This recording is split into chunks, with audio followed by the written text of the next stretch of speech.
राष्ट्रीय मतदाता दिवस के अवसर पर आयोजित कार्यक्रम में प्रमुख रूप से उपस्थित केंद्रीय विधि एवं न्याय मंत्री श्री रविशंकर प्रसाद जी, मुख्य निर्वाचन आयुक्त श्री सुनील अरोड़ा जी, निर्वाचन आयुक्त श्री सुशील चंद्रा व श्री राजीव कुमार जी, निर्वाचन आयोग के अन्य अधिकारीगण, देवियों और सज्जनों, हमारे जीवंत लोकतंत्र के संचालन में चुनाव प्रक्रिया की प्रमुख भूमिका है। देश में स्वतंत्र एवं निष्पक्ष चुनाव कराने के संवैधानिक दायित्व का सफलतापूर्वक निर्वहन करने वाले भारत निर्वाचन आयोग के 72वें स्थापना दिवस पर मैं सभी पुरस्कार विजेताओं एवं देशवासियों को हार्दिक बधाई देता हूं। चुनाव प्रक्रिया की सफलता का आधार हमारे जागरूक मतदाता हैं। सभी मतदाताओं को जागरूक बनाने और मतदान प्रक्रिया में अधिक से अधिक भागीदारी के लिए प्रोत्साहित करने के प्रमुख उद्देश्य को लेकर वर्ष 2011 से राष्ट्रीय मतदाता दिवस का आयोजन किया जा रहा है। आज 11वें राष्ट्रीय मतदाता दिवस के अवसर पर मैं सभी मतदाताओं को, विशेषकर हमारे उन युवा मतदाताओं को बधाई देता हूं जिन्हें पहली बार मतदान का अधिकार प्राप्त हुआ है। आज से आपको भारत की लोकतांत्रिक व्यवस्था में और देश का भविष्य तय करने में सक्रिय भूमिका निभाने का अवसर प्राप्त हो रहा है। आप सबको मेरी बहुत बहुत बधाई। भारत निर्वाचन आयोग की यात्रा एक लोकतांत्रिक गणराज्य के रूप में भारत की यात्रा से ठीक एक दिन पहले 25 जनवरी 1950 को आरंभ हुई थी। निर्वाचन आयोग चुनाव प्रक्रिया को प्रभावी बनाए रखने के लिए समुचित उपाय करता रहा है। सशक्त निर्वाचन तंत्र के निर्माण के द्वारा भारत निर्वाचन आयोग ने पूरी दुनिया के समक्ष उदाहरण प्रस्तुत किया है। देवियों और सज्जनों, भारत में गणतांत्रिक प्रणाली का समृद्ध इतिहास रहा है। स्वाधीनता प्राप्ति के बाद भारत के संविधान के माध्यम से रोपे गए लोकतंत्र के पौधे की जड़ें लगभग 2500 वर्ष पुरानी गणतंत्र की मिट्टी से पोषण प्राप्त कर रही हैं। संभवतः इसीलिए आज पूरी दुनिया में जब लोकतांत्रिक संस्थाओं के कमजोर होते जाने की आशंकाएं व्यक्त की जा रही हैं, तब भारत में लोकतंत्र मजबूत होता जा रहा है। वैशाली, कपिलवस्तु और मिथिला की परंपरा से भारत ने यह सीखा है कि शासन पर समाज के किसी एक वर्ग या वंश का एकाधिकार नहीं होता है। लोकतंत्र में लोक यानी जनता की इच्छा ही सर्वोपरि होती है। गांधी जी के ग्राम स्वराज से प्रेरित हमारे संविधान के पंचायती राज में भारत की इसी परंपरा की सहज अभिव्यक्ति देखी जा सकती है। भारत की चुनाव प्रक्रिया के सफल संचालन से प्रेरित होकर विश्व के अनेक देशों ने हमारी चुनाव प्रणाली का अध्ययन करने में रुचि दिखाई है। कोविड महामारी के दौरान भी सुगम, समावेशी एवं सुरक्षित चुनाव कराने के अपने ध्येय के अनुरूप निर्वाचन आयोग ने विस्तृत दिशा निर्देश तैयार किए। अपनी ज्ञान संपदा को साझा करने की हमारी परंपरा के अनुरूप भारत निर्वाचन आयोग ने सितंबर 2020 में आयोजित अंतर्राष्ट्रीय वेबिनार में 106 देशों तथा 16 सहभागी संगठनों के साथ अपने अनुभव साझा किए। विश्व भर में लोकतंत्र को मजबूती देने के ऐसे ही सराहनीय प्रयासों को देखते हुए सितंबर 2020 में भारत के मुख्य चुनाव आयुक्त को association of world election bodies का अध्यक्ष बनाया गया। स्वतंत्रता प्राप्त करने के लगभग 75 वर्षों के भीतर ही भारत लोकतंत्र के एक विश्वव्यापी आदर्श के पोषक के रूप में उभरा है। इस उपलब्धि में निर्वाचन आयोग के शीर्षस्थ अधिकारी से लेकर देश के छोटे से छोटे गांव में बसे साधारण नागरिकों का अमूल्य योगदान है।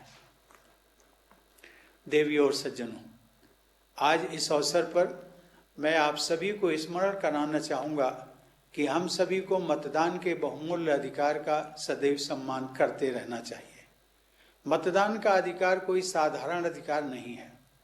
दुनिया भर में मतदान के अधिकार के लिए लोगों ने बहुत संघर्ष किया है। प्रायः सरलता से प्राप्त उपलब्धियों का मूल्य जल्दी समझ में नहीं आता।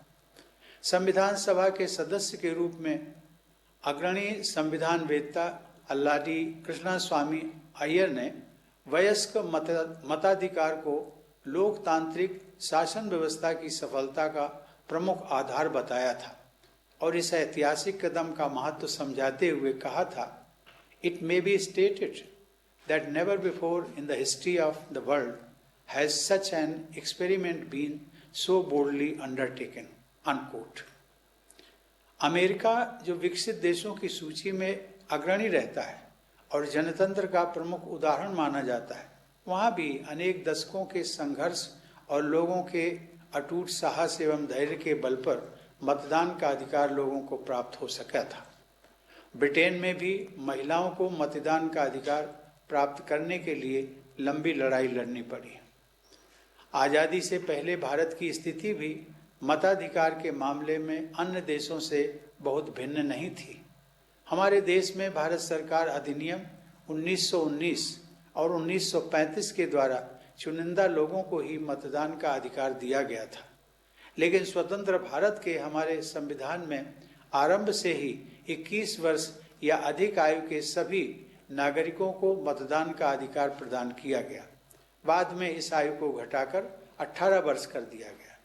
योग्यता, धर्म, नस्ल, जाति के आधार पर कोई भेदभाव न करते हुए हर पुरुष या महिला, अमीर या गरीब को मतदान का अधिकार है और हर व्यक्ति के मत का महत्व भी समान रखा गया है। इसके लिए हम सब अपने संविधान निर्माताओं के ऋणी हैं। देवी और सज्जनों, पिछले वर्ष कोविड महामारी के दौरान बिहार विधानसभा, जम्मू कश्मीर व लद्दाख में सफल एवं सुरक्षित चुनावों का संपन्न होना हमारे लोकतंत्र की असाधारण उपलब्धि है। मुझे यह जानकर प्रसन्नता हो रही है कि चुनाव आयोग ने सुगम, समावेशी और सुरक्षित चुनाव आयोजित करने के लिए अनेक नवाचारी और समय अनुकूल उपाय किए। मुझे यह जानकर प्रसन्नता हुई है कि बिहार विधानसभा के चुनाव में दिव्यांगजनों, 80 वर्ष से ऊपर के वृद्धजनों, आवश्यक सेवाओं में कार्यरत मतदाताओं अथवा कोविड से संक्रमित या क्वारंटीन में रखे गए मतदाताओं को डाक मतपत्र अर्थात पोस्टल बैलेट की सुविधा उपलब्ध कराई गई। महिलाओं की सुविधा के लिए महिलाओं द्वारा प्रबंधित मतदाता केंद्रों की संख्या बढ़ाई गई। इन्हीं विशेष प्रयासों के कारण बिहार की 243 विधानसभा सीटों के लिए आयोजित चुनाव में कोविड महामारी से जुड़े प्रतिबंधों एवं कठिनाइयों के बावजूद मतदान का प्रतिशत 57.05 तक पहुंच गया, जो कि 2019 के लोकसभा चुनाव के मतदान प्रतिशत के लगभग बराबर था। इस सराहनीय उपलब्धि के लिए निर्वाचन आयोग, मतदान तंत्र से जुड़े सभी लोग और हमारे जागरूक मतदाता विशेष बधाई के पात्र हैं। मुझे बताया गया है कि चुनाव आयोग ने मतदाता संपर्क बढ़ाने के लिए डिजिटल संचार सहित मल्टीमीडिया का उपयोग बढ़ाया है। चुनाव के दौरान कोविड सुरक्षा प्रोटोकॉल तथा दिशा निर्देशों के बारे में जागरूकता फैलाने, पंजीकरण कराने तथा मतदान में भाग लेने हेतु मतदाताओं को प्रोत्साहित करने की दृष्टि से संचार माध्यमों का अधिकाधिक उपयोग किया गया। देवियों और सज्जनों, कोरोना महामारी अभी पूरी तरह से समाप्त नहीं हुई है। 2021 में भी निर्वाचन आयोग को अनेक चुनावों का आयोजन करना है। आयोग ने मतदाताओं को safe, empowered, informed and vigilant बनाने का ध्येय तय किया है। नए मतदाताओं के नाम जोड़ने के विशेष अभियान चलाया गया। डिजिटल इंडिया के साथ साथ सूचना प्रौद्योगिकी के उपयोग के लिए नवीन उपाय किए गए। मुझे बताया गया है कि इन प्रयासों के परिणाम स्वरूप 1 जनवरी 2021 तक लगभग 27 लाख नए मतदाताओं के नाम मतदाता सूची में शामिल किए गए हैं। अब हमारे देश में मतदाताओं की संख्या लगभग 92 करोड़ से अधिक हो गई है। जिनमें महिलाओं की संख्या लगभग 44 करोड़ से ऊपर है। भारतीय संविधान के प्रमुख शिल्पी बाबा साहब डॉक्टर भीमराव अंबेडकर ने मतदान के अधिकार को सर्वोपरि माना था।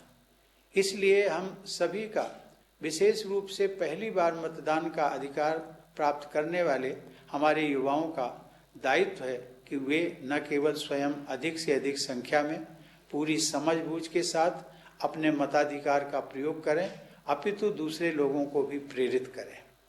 अंत में एक बार फिर मैं सभी देशवासियों को राष्ट्रीय मतदाता दिवस की बधाई देता हूं और आशा करता हूं कि हम सब मिलकर अपने देश में लोकतंत्र को मजबूत बनाने के लिए अपना योगदान निरंतर देते रहेंगे। धन्यवाद। जय हिंद।